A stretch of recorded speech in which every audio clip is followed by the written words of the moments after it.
Blame yourself if I don't love you. Okay? Hi, friends. I'm Emma. Welcome back to the show. Don't forget to hit that subscribe button and give this episode a thumbs up. Last week's Sister Wives episode was totally heartbreaking. The Brown family shared with raw emotion and honesty the devastating loss of Garrison Brown. Dedicated fans who've been following their story through years of highs and lows were left in shock. No one expected this. Despite the unimaginable pain, the polygamous family allowed TLC to capture these deeply personal moments on camera. As always, Janelle Brown stood strong. She's been the anchor holding her family together in the face of losing Garrison. Janelle spoke openly, and viewers watched as she relived the gut-wrenching moment she got the call telling her that her beloved son had passed. It was raw. It was real. But somehow, this mother of 6 has held her grief in a way fans admire greatly. As the one-year anniversary arrived, Janelle took to after Sunday's episode thanking her fans. She explained that accepting the fact that they did everything they could hasn't been simple. She confessed that sometimes the mind tricks you into believing there's no hope, even when the facts say otherwise. She spent a week in Flagstaff before she knew how much she needed a fresh start. I was seeing reminders of Garrison everywhere, she said. Fans also discovered in the episode that Garrison had not been doing well since the COVID-19 pandemic. Janelle revealed he'd be binge drinking every now and then, sometimes even to the point of blacking out. I'm so thankful for all my children, and especially for my grandbabies. They really bring life back to me, she said to her fans. And because of my faith, I feel like I'll see Garrison again one day. That's what gives me peace. During the same episode, Janelle discussed Garrison's last day, providing more insight than ever anticipated. With assistance from her daughter Maddie Brown, she remembered their last moments. She and Garrison had been texting all day, a daily routine for them. We would talk maybe 3 times a day, Janelle said, particularly due to his continued struggles with depression and anxiety. Janelle knew that her son had been having trouble. She thought back on their last conversation, saying that nothing about it seemed out of the ordinary at the time. I always took care to call him, to speak with him, she said. I believe he just required that connection. Fans of Sister Wives soon discovered that Garrison had been intoxicated. So when he failed to respond later in the evening, Janelle wasn't panicked right away. Before retiring to bed, she remembered that Hunter and Logan promised they'd stop by and check on him. She told the cameras that there would be periods of stability, and then there would be binge episodes, part of a pattern that continued. Sadly, Janelle would find out the next morning that Garrison had committed suicide. In spite of the heartache, Janelle was gracious to Cody Brown. Whereas many fans of Sister Wives have nothing but animosity toward Cody, roughly equivalent to metaphorically holding pitchforks and torches, Janelle never said anything negative about her former husband. They together made the painful decision to cremate Garrison and ultimately bury him in the family cemetery in Wyoming. We did it by cremation because I knew that's what he'd have wanted, Janelle said, fighting back tears. Both she and Cody believed that Garrison loved it there. This would also give the family the chance to have a proper funeral at a quieter time of year. Cody spoke the same words. I remember sitting with Janelle and just saying, I want to take my boy home, he said to the cameras. He mentioned proposing that Garrison be buried beside Grandma Cheryl, and the family consented. It was the right thing to do. However, many have blamed Cody directly. Some fans feel his behavior, and particularly his strict COVID-19 regulations, played a serious part in Garrison's emotional turmoil. There was even a point where Cody attempted to have Garrison evicted from Janelle's house amidst a heated argument. Through it all, Janelle has been that very same unyielding pillar she's always been. Even in the wake of unimaginable tragedy, she's committed to being a beacon of hope for her surviving children. The death of Garrison Brown still hangs heavy over the Sister Wives family. And Janelle, now speaking candidly, also shared why she and the TLC patriarch decided on Wyoming as Garrison's last resting place. The Brown family is still getting through life after the tragic death of Garrison Brown. Why did they bury him in Wyoming, though? In the latest episode of Sister Wives, Janelle and Cody Brown made their decision about where to bury their son quickly. Wyoming holds a special place for the Browns. 6 children's mother Janelle explained, "My mom and Cody's dad are both laid to rest there, and I want to bury Garrison right next to my mom. This is the Equality State, and it's a place close to both Janelle's and Cody's hearts and Garrison's. He had such vivid memories from his time there," Janelle went on, reminiscing about Garrison's days. "He used to work summers on the ranch in order to help support his mom." We also get a sighting of Maddie Brown in this episode. For the Browns, Wyoming is home, particularly after all the moving around. Maddie informs us, "It's probably the closest place we have to our roots." For Janelle and Cody, deciding on Wyoming as the site of Garrison's grave was a no-brainer. It was a place they went every summer, where Garrison learned the hard way. "It was like going to the ranch to learn how to work," Janelle said. And Cody also expressed his sentiment, "I just want to take him home." To which Janelle replied, "Okay, I get that. Where did the Sister Wives family originally come from?" Cody grew up in Lavelle, Wyoming, where he went to high school and saw his parents' problems with polygamy. Some of Cody's oldest children were also born in Wyoming. Mary, Janelle, and Christine, Cody's first 3 wives, eventually all ended up there. But eventually, the family moved to Lehi, Utah. Although the specific reason for the relocation is unknown, we do know that Cody has a habit of making sudden relocations throughout the nation. Utah has an estimated 38,000 fundamentalist Mormons who live in polygamy, so Cody and his family were part of many members of this group. Their ability to move at night was a calculated risk, and it would have been a 3rd-degree felony in Utah, although bigamy charges are seldom made against polygamists. When all this was happening, many viewers were worried, asking whether or not Cody was under investigation by local law enforcement. During the first season, even Cody said that living together could result in jail time. They lived in a shared house that had more than one room at the time. Convinced that a safer route was ahead, Cody finally decided to move the family to Las Vegas. Even though local officials later validated that there was no active investigation, Cody Brown's move of the family to Flagstaff, Arizona a few years later still fueled anger in many. How is Sister Wives family dealing with the death of Garrison Brown? In March of 2024, Garrison, only 25 years old, sadly died. Sister Wives viewers were quick to realize that Garrison, who loved cats, took his own life following a night out of heavy boozing and depression. It was the morning after when Garrison's brother, Gabriel Brown, discovered his body. The Coconino County Medical Examiner's report confirms that Garrison succumbed to a self-inflicted gunshot wound, as his death has been ruled as a suicide. The autopsy further disclosed Garrison to have ethanol intoxication, poisoning of alcohol. As Arizona's 0.08% legal threshold for blood alcohol content holds, Garrison's blood alcohol content was outrageously 0.307%, far past the lethal dose level of 0.4%. Cody and Janelle Brown shared the following joint social media posting upon his death. "Cody and I regret to inform you of the passing away of our dear son, Robert Garrison Brown. To all who knew him, he was a joy.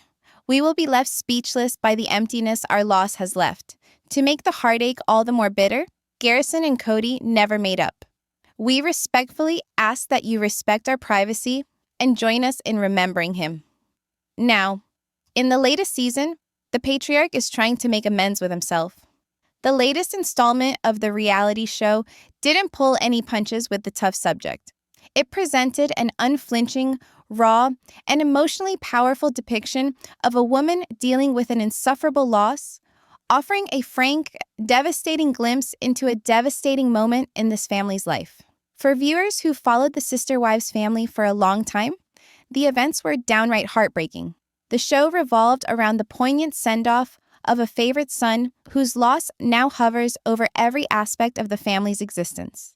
As the matriarch of the family, Janelle resolutely bore the weight of the tragedy for herself, and for all those who depended on her, the cameras rolled. Acquainted with her unshakable strength, Janelle volunteered to bear her sorrow to the world, contemplating the extremes of her suffering and the effect of her son's death. The sinister phone call that destroyed her universe, the type of call no parent can ever prepare for. As the years passed, she learned to harness her sorrow as seasons turned, though still searing, only diminishing a tad. Supporters have seen the change she has undergone, aware of the remarkable dignity with which she has approached this wrenching tragedy. Following the broadcast, she posted a message on social media to thank all those who had shown their support. "It's taken time," she conceded, "but I've accepted the fact that we did everything that we could. At times, no matter how fiercely we struggle, the conflict within a loved one will be too quiet, too concealed." She talked with the knowledge of one who has spent countless sleepless nights attempting to comprehend the why. Thinking back on her recent visit to the city that holds so many memories, she remembered walking those streets, sitting in our usual places. I could feel him everywhere. I now realize that I need to begin again, somewhere else. Each shadow, each wind whisper seems to return her to him. And while it is some solace, it also opens the wound. Audiences learned more about the young man who had once enthralled their hearts on screen with his ambition and charm. Like many others, Garrison had difficulty adjusting following a global crisis. The solitude, disruption, and crushing uncertainty were hard for him to bear, and his mental well-being seemed to deteriorate as a consequence. His mother spoke freely of his own challenges, detailing instances of mental fragility and drunkenness as evidence of a struggle he couldn't always find words for. Even in those troubled times, she decided to celebrate him for the happiness that he brought to their lives, rather than merely his struggles. Her grandchildren, now bearing echoes of Garrison, have become her strength. "They remind me that there is light," she stated. "Even in the blackest grief, there's hope. And through my faith, I know one day I'll have him in my arms again. That belief is my anchor." Layers of emotion, long buried, finally came to light in this episode. Assisted by her daughter, who inherited her mother's strength and heart, she replayed the terrible happenings of that final day. Mother and son had talked frequently, and those talks are still embedded in her mind. They had a daily routine that they both upheld day in and day out. As she remembered, "We exchanged messages during the day. It was our standard routine. He'd call up, and I'd get back to him. We remained close, even when we were far from each other. That night, nothing was unusual. No alarms or signs of distress. Gently," she related, "he craved connection, and I did my best to offer it to him whenever I could." She wasn't unduly worried when the night fell still, and he ceased to respond. She understood the rhythms of his emotional roller coaster. There were moments when things were stable, but as frequently, he would go downhill, particularly with alcohol. He had cycles, days of stability followed by abrupt crashes. "It was part of the journey we were all desperate to get him through," she said. The fact that two of her other children had been intending to go see how he was doing before she went to bed that evening had offered her some assurance. They had an understanding where they watched out for one another. But before morning arrived, everything had transformed. The news struck her like a bolt of lightning, her breath stolen by the heartbreaking truth. The world would never be the same because her son decided to leave on his own terms. Even in the midst of tremendous grief, she remained calm. She did not vent or search for someone to blame. Instead, she opted for grace. Even though most viewers blame the man who was once in her life, she would not allow resentment to taint her memories of their son. Although their relationship had been tense at times, specifically regarding issues of control and differing opinions, they made the tough choices together. They visited the funeral home and talked about arrangements before deciding on a resting place that felt comfortable. This location, which was full of memories, was where generations of their family had come to rest, and where joy had once hung in the air. "We knew he loved it there. It was the only place that felt right," she said. They chose cremation after considering it thoroughly and not making the decision in haste. It gave them the freedom to conduct the ceremony at a better time for all parties involved, emotionally and practically. It provided them the space to catch their breath, she believed. Time to plan. Time to rightfully pay tribute to him. The same was true for her former partner, who remembered sitting beside her, both of them exhausted, and just saying, "I want to take him home." At that moment, they were bound by one thing: their absolute love for their child, regardless of what had divided them previously. Under a sky that Garrison had previously looked up at in admiration, they chose to bury him beside another much-loved family member. Despite constant criticism of her former husband for actions that might have led to Garrison's torment, she held strong. Their previous arguments, particularly over the course of the global health pandemic with its austere rules and divisive expectations, were now overcome by the stronger recollections of their collective anguish. At one time, threats of divorce and evicting the young man had even been issued. But she was not swayed. She was still the firm source of counsel for her children, a rock in the tempest. She was resilient not despite her sorrow, but because she accepted it. She accepted the magnitude of her loss without ceasing to leave her bed every morning to care for the ones who were left behind. Her sorrow was a testament to the unlimited and endless love of a mother. The cameras caught only fragments of her story. The real story was between the quiet moments. How she would stop short when walking past his favorite places, how she wept alone, and how she talked to her grandchildren about him in hushed tones. Her recovery was not linear. There were days when the grief was crushing, and memories would wash over her like a tidal wave, leaving her gasping. But she persevered. She cooked meals, recalled memories, and took short vacations with her daughters. She planted flowers he adored, listened to music he loved, lit candles, and kept diaries. She found means of keeping his spirit close, integrating it into her new reality. All along, she retained her essential humanity.